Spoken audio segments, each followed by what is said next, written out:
Hello my lovely lovely viewers, আসসালামু আলাইকুম। কে কোথা থেকে দেখছেন, কেমন আছেন, অবশ্যই আমাকে কমেন্ট করে জানাবেন। আমরা সেদিন ঘুরে আসলাম লিফ লাউঞ্জ রেস্টুরেন্টে। এটা মাওয়া যাওয়ার পথে পদ্মা সেতু টোল প্লাজার আগেই খানবাড়ির মোড় নামক একটা জায়গা আছে। টোল প্লাজার আগে কয়েকটা রাস্তা আছে যেখানে দাঁড়ালে মাথা এলোমেলো লাগে। বাঁ দিকে চিকন একটা রাস্তা গিয়েছে, সেই রাস্তা ধরে কিছু দূর গেলেই আবার একটু ডানে একটা মসজিদ আছে, সেই ডানের টার্ন নিলেই এই রেস্টুরেন্ট পেয়ে যাবেন। এরো দেওয়া লিফ লাউঞ্জে ওই সামনে আচ্ছা,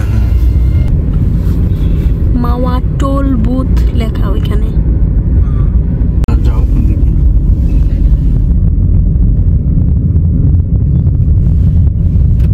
এটা কি গোল চত্বর? মানে এটাকে কি মসজিদ?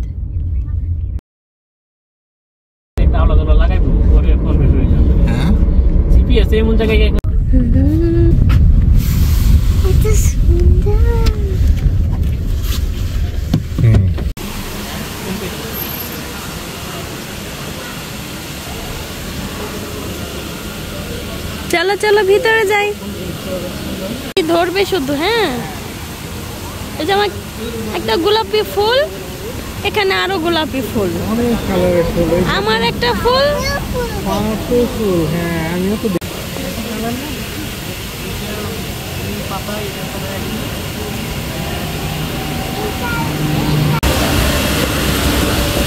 এটা একটা ভাইরাল রেস্টুরেন্ট, অনেকেই গিয়েছেন, যারা যাননি তাদের জন্য আমি দেখিয়ে দিলাম। আমার কাছে খুবই ভালো লেগেছে, বিশেষ করে এখানে অক্সিজেনে ভরপুর হওয়ার কথা।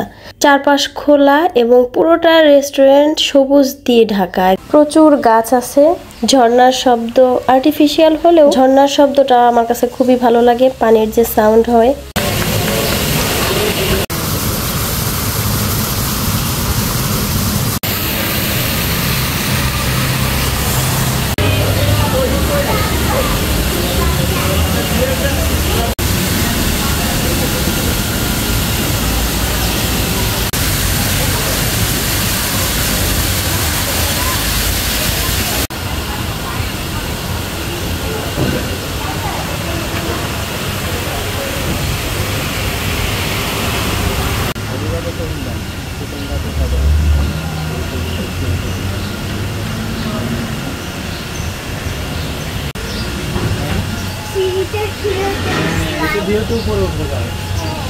হ্যাঁ, উপরে ওঠা যায়, কিন্তু এখন না, খেয়ে নাও।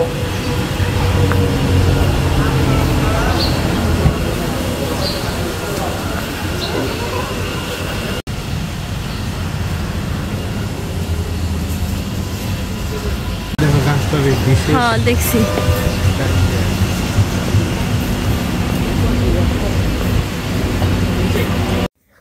আমরা এখানে বসতে চেয়েছিলাম, কিন্তু এটা রিজার্ভ ছিল। অনেকগুলো টেবিলই আমরা রিজার্ভ পেয়েছি, লোকজন মনে হয় বেশ আসে এখানে।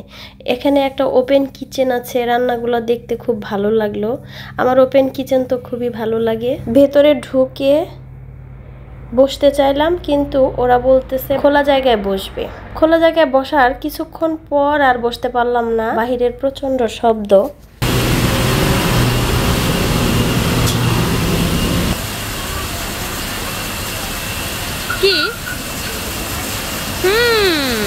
এখন আমরা খাবারটা অর্ডার দিয়ে আরো কিছুক্ষণ ঘুরে দেখব, তারপর খাবার খাবো। রাতের ভিউটা নিঃসন্দেহে আরো অনেক ভালো হবে, আসি তাই না? অনেক লাইট আছে এখানে। নিয়ে আসলাম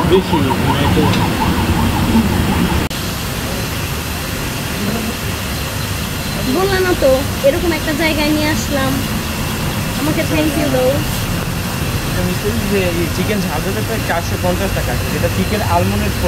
খাবারের প্রাইসটা এখানে একটু বেশি, জায়গাটা অনেক সুন্দর, তাই একটু বেশি হবেই। এটার ভিতরে স্যার ইলিশ মাছ থাকবে, তারপর ইলিশের ভর্তা থাকবে, বেগুন ভাজি থাকবে, ডাল থাকবে, সালাদ থাকবে। একটা মানে এটা হলো এক প্লেটার, এক প্লেট একজনের জন্য। আচ্ছা, এই যে নান টানগুলি কি হবে? নান আমাদের যেমন কাবাব, আমাদের কাবাবের সাথে প্রত্যেকটা কাবাব আইটেমের সাথে একটা করে নান থাকে, আর আপনি চাইলে এখান থেকে একটু নান নিতে পারবেন। কাবাব কই? কাবাব স্যার ইন্ডিয়ান কাবাব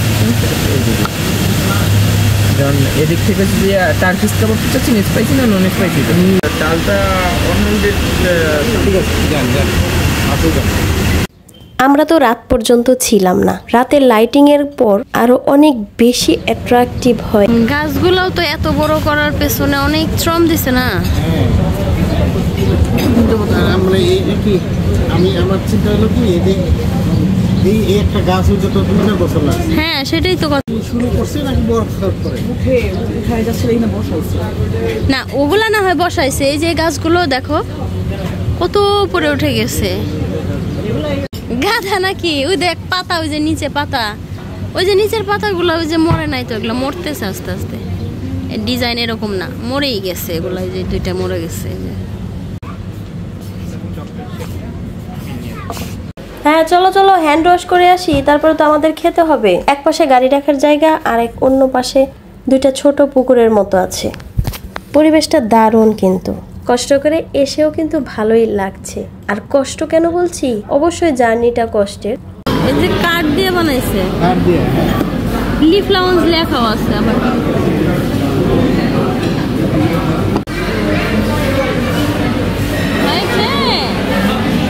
কত ছবি তুলে বাপ বেটি রে, বাপ রে বাপ। কেন ভিতরে এসে বসেছ? পাশের টেবিলের খাবারটা কিন্তু দারুণ লাগছে দেখতে, তাই না? কিন্তু আমরা 4 জনে তো খেতে পারবো না, আমাদের খাবারের পরিমাণ খুবই কম। যখন ফ্রেন্ড সার্কেল নিয়ে আসবো তখন ওই রকম একটা কড়াই নিয়ে আমরাও বসে পড়বো। এই বেবিটা বারবার আশির কাছে আসতেছিল, কিন্তু ওর মা আবার বারবার ওকে টেনে নিয়ে যাচ্ছিল। আশিকে আপু বলাতে আশি মনে হয় খুব খুশি হয়েছে। আমি বলছি বলে তুলতেছে ছেলের সাথে, কিন্তু আলবি না না তুলছে এর আগে আসে তোলার আগে আমরা শামিন ভাই মানুষ কত কি খায় আইসে, আমাদের ভাত ছাড়া চলেই না।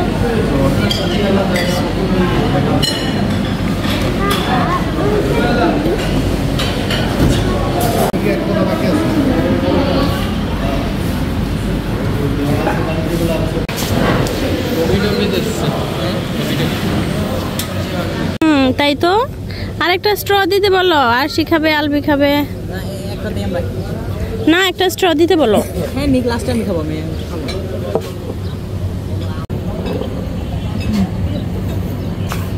এই ঠান্ডার মধ্যে তুমি এটা খাবা,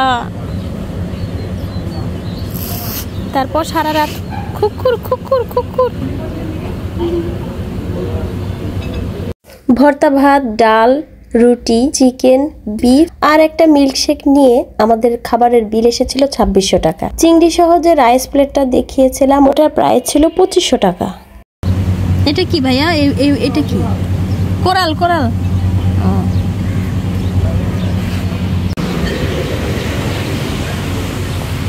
খাওয়া দাওয়া শেষ করে আবার আমরা একটু উপরে চলে গেলাম, কারণ টপ ফ্লোরে আমাদের যাওয়া হয়নি। উপর থেকে ভিউটা কেমন সেটা দেখার জন্য আমরা একদম টপে উঠে দাঁড়ালাম।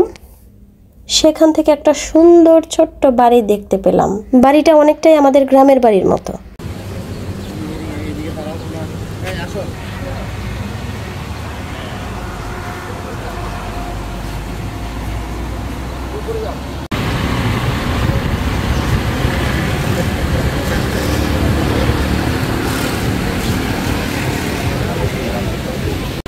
আর উপরেও আছে দেখো।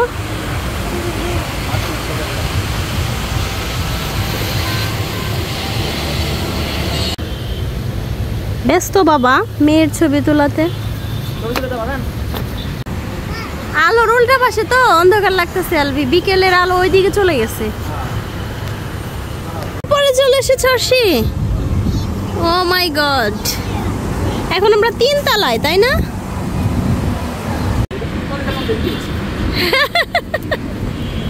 এই গ্রামের মধ্যে এই সুন্দর বাড়িটা দেখে আমাদের বাড়ির কথা মনে পড়ে গেল, জানো? আমাদের আসলে বাড়ির কালার কি এরকম না? হ্যাঁ আমাদেরটার মতোই। আমাদের ওই যে টালিও বেশি, ওই যে টালিটা লাল টালিটা বেশি, অল্প। আমাদের লাল টালিটার জন্যই বেশি সময় লাগে। আসো, নেমে আসো তোমরা, চলে যাই, টাটা বাই বাই।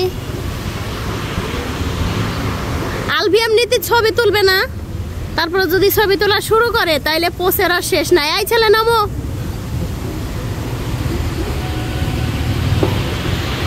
ওই যে বলেছিলাম আমরা রাত পর্যন্ত থাকতে পারিনি, কিন্তু সন্ধ্যা হয়ে গেল, কিছুটা লাইটিং তো দেখতে পাবো হয়তো। আর সামনে গরুর দুধের একটা চায়ের দোকান দেখেছিলাম আসার সময়, ওখান থেকে একটু চা খেয়ে চলে যাব। আবারও সেই থাইল্যান্ডের সেন্ট আসতেছে, কফি শপের সামনে দাঁড়াইছি না।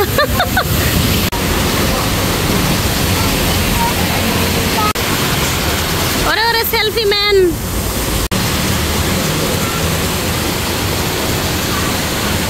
আস্তে আস্তে লাইট গুলা জ্বলতেছে আলবি।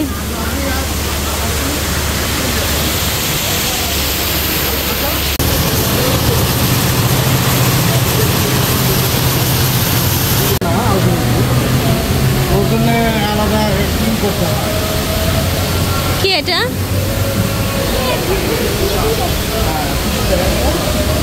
মার্বেলের মতো।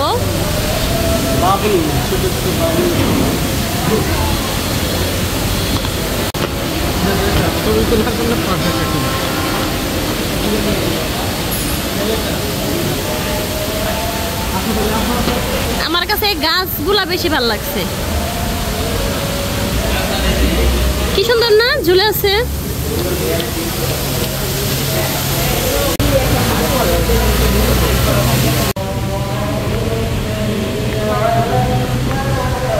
নামার পরেই তোমার চোখে পড়ছিল তাই না? এখানে দেশি গাভীর দুধের চা পাওয়া যায়।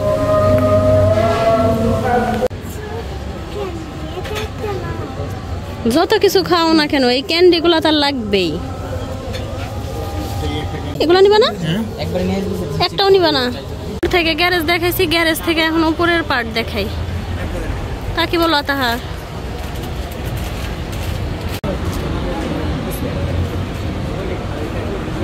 কত টাকা দামের চা খাবা তাহার?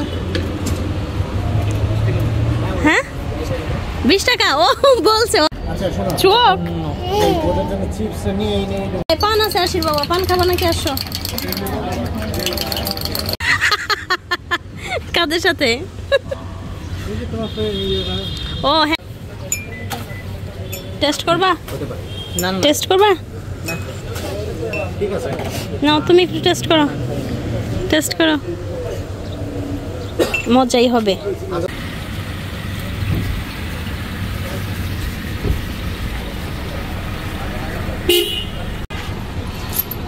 কে আমার এরকম হয়েছে কেন? মোবাইলে এরকম হলো। আমার হাত থেকে মোবাইল পড়ে যাচ্ছিল আর আলবির হাত থেকে গাড়ির চাবি পড়ে যাচ্ছিল।